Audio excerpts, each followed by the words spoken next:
بسم الله الرحمن الرحيم. الحمد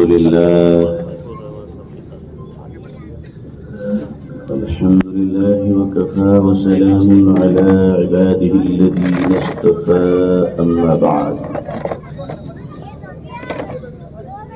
الحمد لله رب العالمين والعاقبة للمتقين، والصلاة على رسوله محمد وعلى آله وأصحابه أجمعين.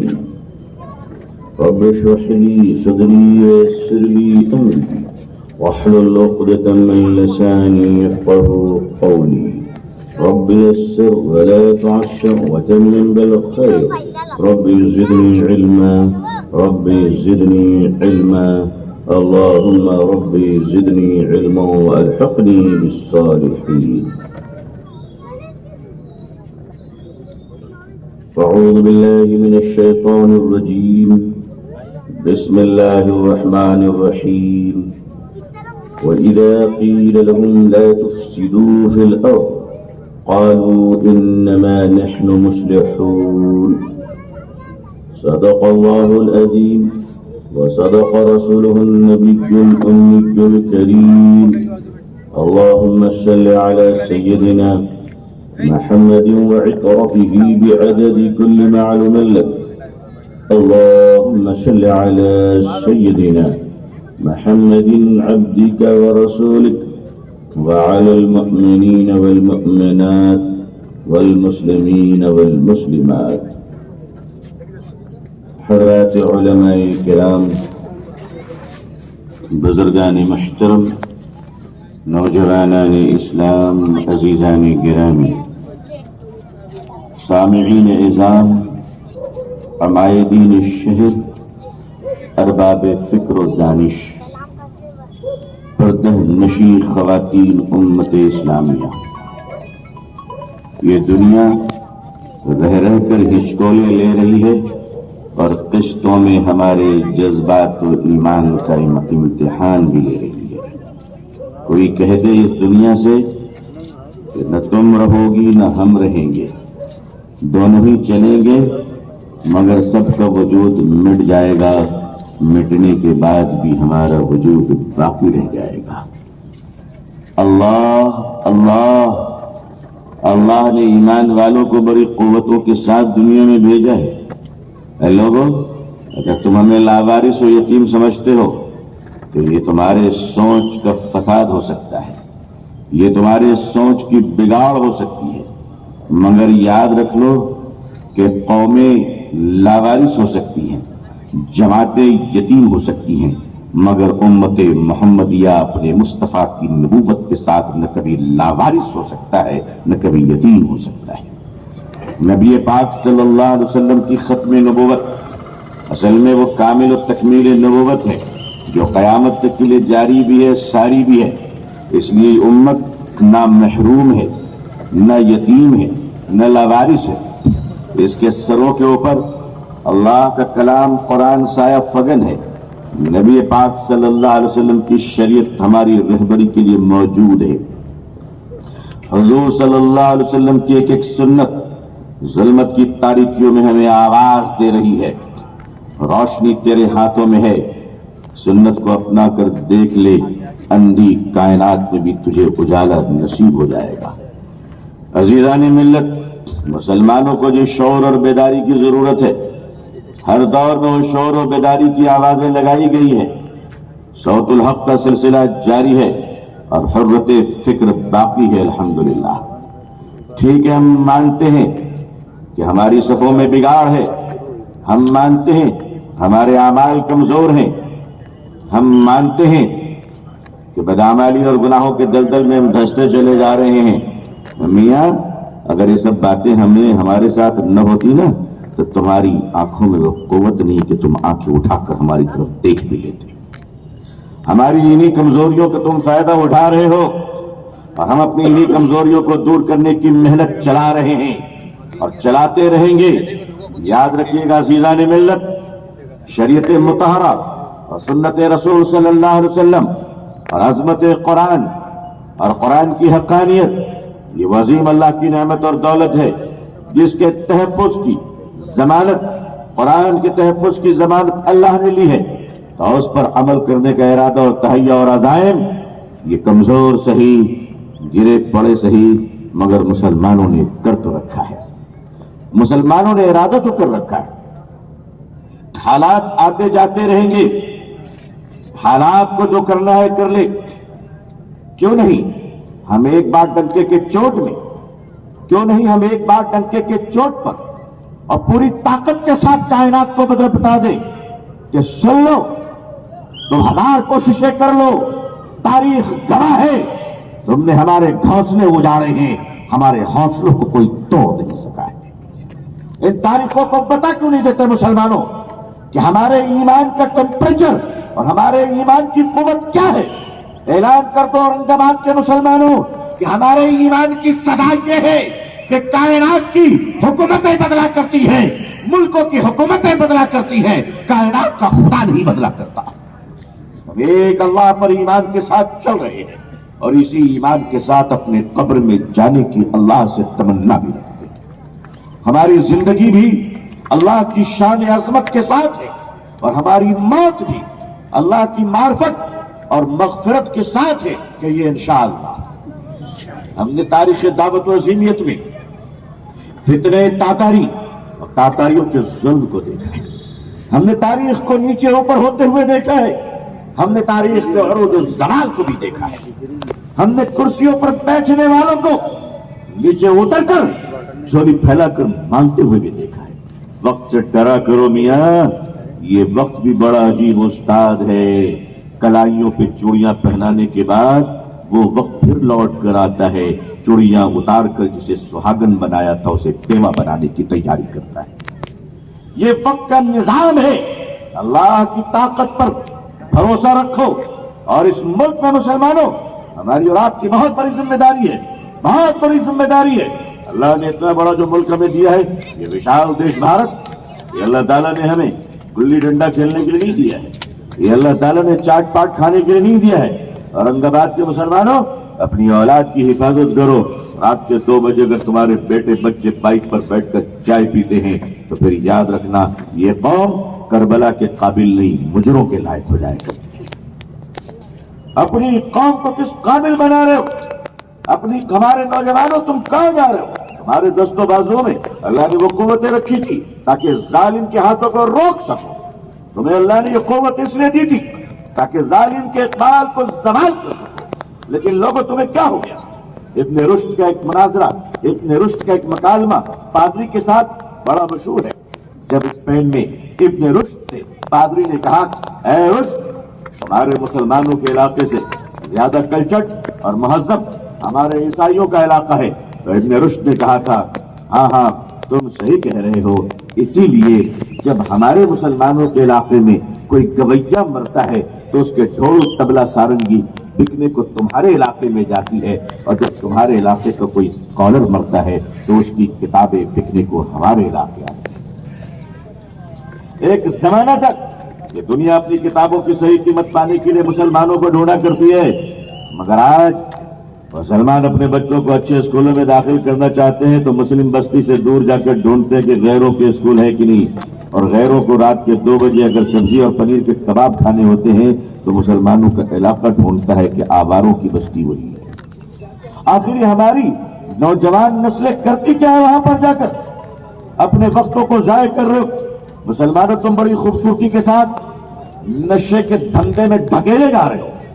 مسلمانوں تمہیں پتہ نہیں کہ تمہارے نوجوانوں چائے کی پیالیوں میں نشہ آ چکا ہے، سافٹ ڈرنک اور کولڈ ڈرنک میں نشہ آ چکا ہے، پان کے اندر نشہ آ چکا ہے، چاکلیٹ میں نشہ آ چکا ہے، اور نشے کے سب سے زیادہ آبادی بھارت میں اگر سب سے زیادہ کوئی قوم نشہ استعمال کر رہی ہے تو وہ مسلم نوجوان ہے، مسلمانوں کی اولادیں ہیں۔ کیوں مسلمانوں؟ قدم قدم پر مسجد 5.5 لاکھ ہندوستان میں، قدم قدم پر مدرسے 3.5 لاکھ سے زیادہ، دیکھ دیکھ پر تبلیغی جماعت کے چلے کی گشتیں ہمارے یہاں موجود ہیں، ملی جماعتیں ہیں، ملی ادارے ہیں، ملی تقریریں ہیں، خانقاہیں ہیں، پیر و مرشد ہیں، شیخ المشائخ ہیں، مجھ جیسے چھوٹے موٹے مولوی ہیں، بڑے بڑے علامہ ہیں، خطیب العصر ہے، خطیب الفجر ہے، خطیب الظہر ہے، خطیب المغرب و عشاء بھی آ جائیں گے۔ عزیزان ملت، جب اتنے سارے آئٹم ہمارے یہاں موجود ہیں تو اتنی ساری اصلاحی چراغ چلنے کے باوجود میری قوم کے نوجوان آخر اندھیرے میں اپنے سر کو کیسے پھوائے؟ کیا ہمارے اور آپ کے لیے لمحے فکر نہیں ہے؟ کیا ہمیں اور آپ کو سوچنا نہیں چاہیے کہ ہماری قومیں کہاں جا رہی ہے، ہماری نوجوان کہاں جا رہے ہیں؟ عزیزان ملت، آئیے میں نے تاریخ و دعوت و عظیمیت میں مسلمانوں نے امت کے عروج و زوال دیکھے ہیں۔ جب تاتاریوں نے مسلمانوں کو تہے دیکھ کر ڈالا، جب تاتاریوں نے مسلمانوں کو برباد کر دیا، حضرت مولانا سید ابو الحسن علی ندوی رحمت اللہ علیہ، کہیے رحمت اللہ علیہ، صدیوں میں ایسا اللہ کا ولی کسی ملک میں گزرا کرتا ہے۔ مولانا علی میاں ندوی رحمت اللہ علیہ ایک شخص کا نام نہیں ہے، بلکہ نیکیوں کے بیک اپ اور پاور بینک کا نام تھا۔ مولانا علی میاں ندوی رحمت اللہ علیہ کسی ایک بوڑھے شخص کا نام نہیں، بلکہ ویژن اور 100 سال کی تاریخ کو دیکھنے والے کا نام تھا۔ ہمارے اکابرین اور بزرگوں کی صفات کی جامعیت تھی آپ کی ذات گرامی۔ مولانا علی میاں ندوی رحمت اللہ علیہ جرأت و بہادری کا نام تھا، شجاعت کا نام تھا، حلم و بردباری کا نام تھا، شفقت و احترام کا نام تھا۔ جھکنے پر آ جائیں تو اپنے بڑوں کی جوتیاں اٹھا لیں اور سر اٹھا کر دیکھ لیں تو حکومتیں اپنے وزیر تعلیم کو تبدیل کر دیا کریں۔ یہ وہ شخصیت تھی حضرت مولانا علی میاں ندوی رحمت اللہ علیہ۔ میں نے ایک جملے میں تاریخ بیان کر دی ہے۔ اگر آپ یہ سمجھنا چاہتے ہیں کہ میں نے جو آپ سے کہا کہ جھکنے پر آ جائے تو اپنے بڑوں کی چوٹیاں اٹھا لیں اور سر اٹھا کر دیکھنے پر آ جائے تو حکومت وزیر تعلیم کو تبدیل کر دے، اس واقعے اور تاریخ کو سمجھنے کے لیے آپ کو صدیوں پیچھے، آپ کو کئی 2.5 سال پیچھے جانے پڑیں گے، 94 اور 95 سال کے دہائیوں میں جانا پڑے گا کہ کیا ہوا تھا اور کس طرح آپ نے شجاعت و بہادری کی مثال پیش کی۔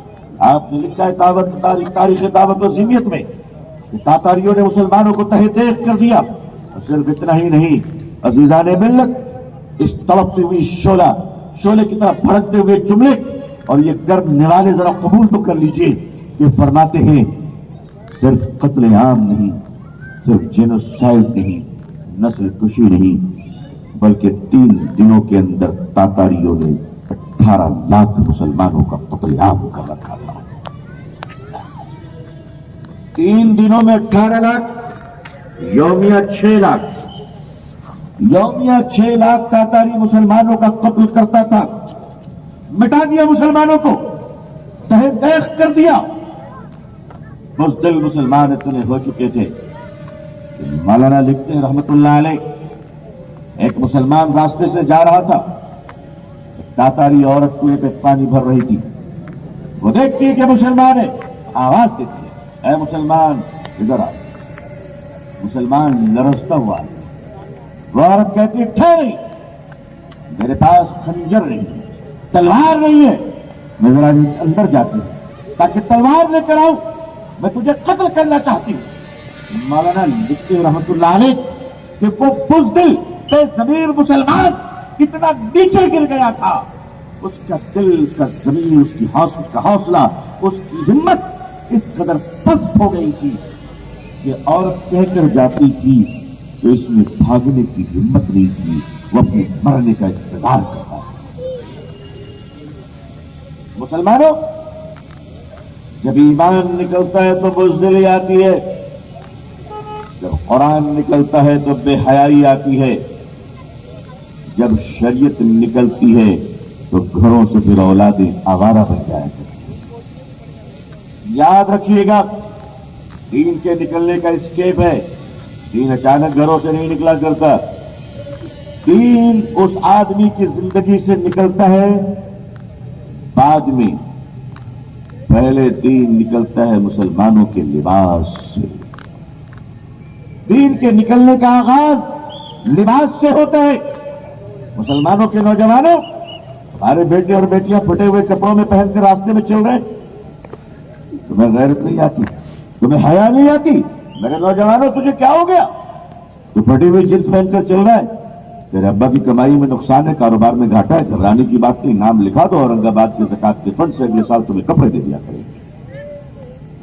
لیکن آپ اگر تم اتنے غریب ہو چکے ہو تو تمہارا پہلا حق ہے کہ تمہیں زکات کے پیسوں سے کپڑے ملنے چاہیے.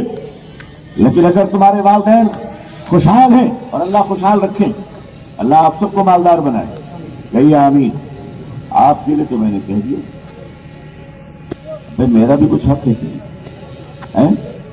امبانی اڈانی دعا کرو تیسرا رحمانی.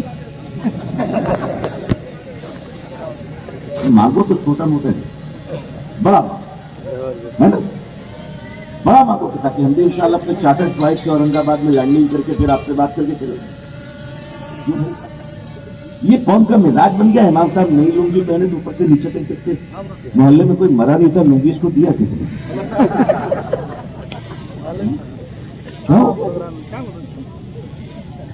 اچھے کپڑوں میں دیکھنا بھی نہیں چاہتے. کبھی ہمارے علماء جی بھی مسجد کمیٹی کی تنخواہ پہ ڈیپینڈ رہتے ہیں, کاروبار کرو بھائی, کاروبار کرو انشاءاللہ, افریح میں امامت کرو. پھر دیکھنا آپ جب مفت میں امامت کریں گے انشاءاللہ اور کاروبار کریں گے اور اپنی گاڑی BMW سے امامت کے لیے آئیں گے تو مسجد کمیٹی بھی آپ کے مشورے سے بنے گی, اور پھر مسجد کا صدر بھی وہ بنے گا جو عشاء کی 4 رکعت نماز پوری غیرت کے ساتھ پڑھا پائے گا انشاءاللہ, اور اگلے سال مسابقے میں وہ بھی شریک ہوگی. مزہ تب آئے گا انشاءاللہ. 500 مسجدیں ہیں, 500 مسجدوں کے صدر متولیوں کے لیے آپ نے جگہ رکھے بھائی. آخر مسجد کمیٹی کی جی. اللہ سے مانگو تو بڑا مانگو بھائی. 2 آدمی دعا کر رہے تھے. ایک آدمی کہہ رہا تھا اللہ تعالیٰ مجھے 1000 کروڑ عطا فرمائیے. کتنا عطا فرمائیے؟ 1000 کروڑ. اللہ کے خزانے میں کمی ہے؟ اللہ دے سکتا ہے کہ نہیں دے سکتے ہیں؟ بھائی ایلن مسک کو کس نے دیا؟ امازون کو کس نے دیا؟ بل گیٹس کو کس نے دیا؟ امبانی کو کس نے دیا؟ اڈانی کو کس نے دیا؟ اگلا نمبر رحمانی کو بھی کون دینے والا ہے؟ میں بولو اللہ دینے والا. تو آپ آمین کہتے ہیں انشاءاللہ. مجھے مل گیا آدھا آپ میں آدھا. اب آپ کی دعاؤں میں اثر ہے کہ نہیں وہ آپ کے سکے دیجیے. میں تو چلا گیا, میں تو اطمینان سے بیٹھوں گا. اب ایک آدمی دعا کر رہے, اللہ مجھے 1000 کروڑ عطا فرما. اب بتائیے اتنا ہائی لیول میں دعا مانگی جا رہی ہے نا, اتنی برانڈیڈ دعا ہے یہ, گڑبڑ کرنی چاہیے اس کے بغل میں. ایک آدمی اور آ کے بغل میں بیٹھ گئی. اب وہ اللہ کا بندہ کہہ رہا ہے اللہ تعالیٰ مجھے 100 روپے کا فرما. تو ڈسٹرب ہو رہا کہ نہیں ہو رہا؟ 1000 کروڑ مانگنے والے کو ڈسٹرب نہیں ہوگا بھائی. ایک برابری ہونی چاہیے, اسٹیٹس ہونی چاہیے. پھر اسٹیٹس گڑبڑا گیا. اس نے کہا اللہ مجھے 1000 کروڑ, اور یہ کیا کہہ رہا ہے؟ کیا کہہ رہا ہے بھائی؟ 100 روپے. تو 1000 کروڑ مانگنے والے کو لگا اس میں پورا مارکیٹ خراب ہے, فرشتے کنفیوز ہو جائیں گے. اس نے اپنی دعا روک دی, جیب سے 100 روپے نکالا اور اس کو دیا. کہا بھائی تو نکل, تو یہاں سے نکل فوراً. وہ نکل گیا. اس نے کہا اللہ اس کا کام میں نے بنا دیا. آپ کو ڈسٹرب کر رہا تھا, میں نے اس کا کام بنا دیا, میرا کام آپ بنا دیا. تو بھائی اگر 1000 کروڑ مجھے مل گیا انشاءاللہ تو 100-200 والوں کو تو ہم ہی نپٹ لیں گے انشاءاللہ. کوئی مسئلہ نہیں ہے بہت بڑا. اور ہمارے اورنگ آباد کے مسلمانوں کو اللہ نے اتنا نوازا ہے, اتنا نوازا ہے کہ اگر یہ جوش میں آ جائے انشاءاللہ تو اپنی بیٹی کی شادیوں پہ جتنا خرچ کرتے ہیں اگر اتنے خرچ کو بچا لیں تو یہ پورے ہندوستان میں انگلش میڈیم مدرسہ کھول سکتے ہیں. کیا کھول سکتے ہیں؟ کیا کھول سکتے ہیں؟ انگلش میڈیم مدرسے, جہاں بچے انگریزی اور عربی میں گفتگو کریں گے انشاءاللہ. انگلش بھی اسی اسپیڈ سے اور عربی بھی اسی اسپیڈ سے انشاءاللہ العزیز. اللہ نے آپ کو دولت دی ہے تو اللہ سے دولت اس لیے مت مانگو کہ سمندر کے کنارے بیچ پر لیٹنا ہے.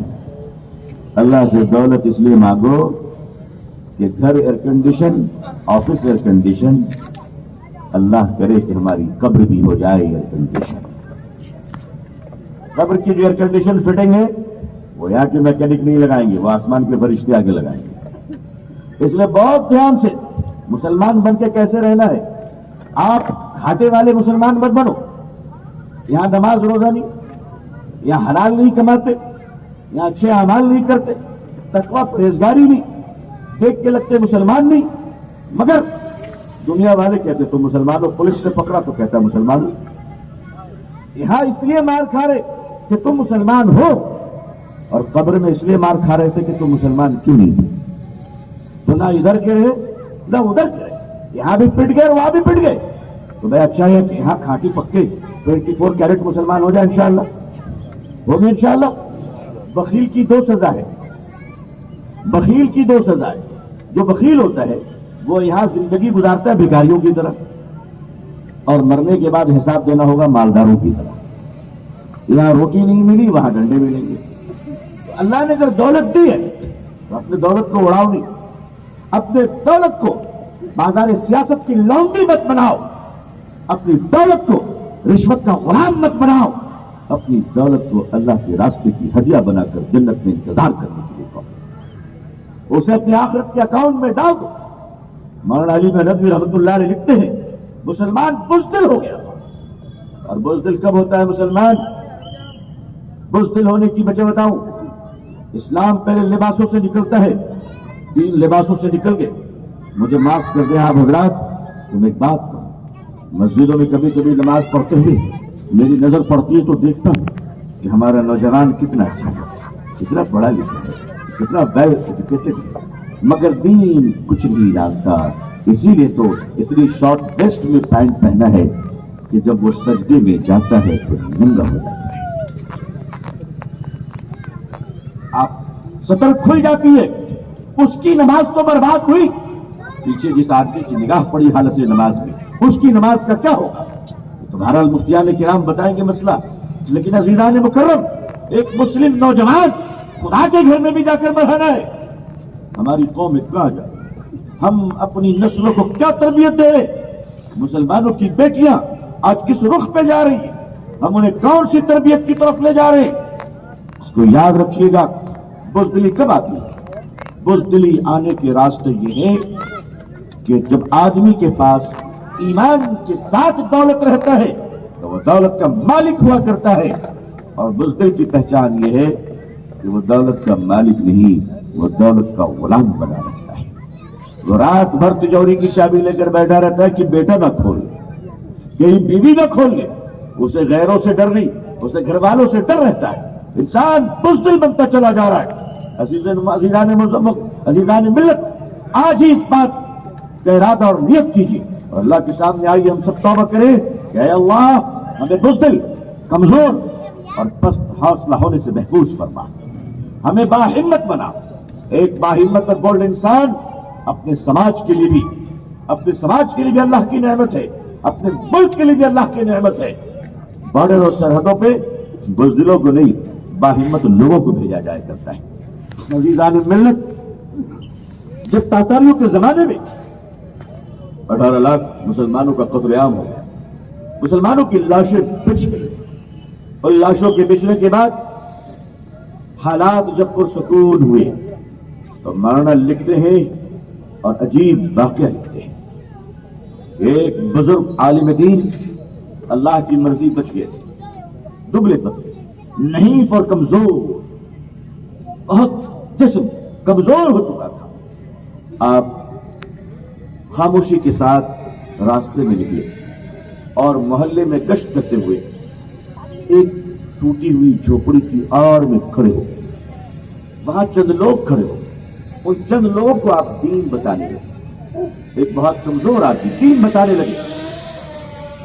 تاتاری کے بادشاہ کی بیٹی شہزادی بڑے غرور کے ساتھ فاتح بن کر اپنے گھوڑے پہ سوار ہو کر جا رہی ہے. اس کے کارندے سپاہی, اس کے غلام سبھی اس کے ساتھ چل رہے. اچانک اس مغرور لڑکی شہزادی کی نگاہ پڑتی ہے ایک مسلمان کمزور عالم پہ.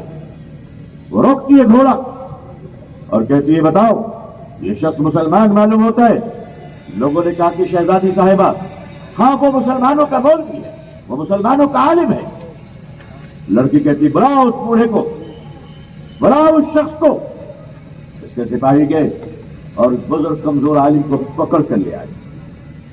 لڑکی گھوڑے پر بیٹھی ہوئی ہے, حضرت گھوڑے سے سٹ کر کھڑے ہوئے ہیں.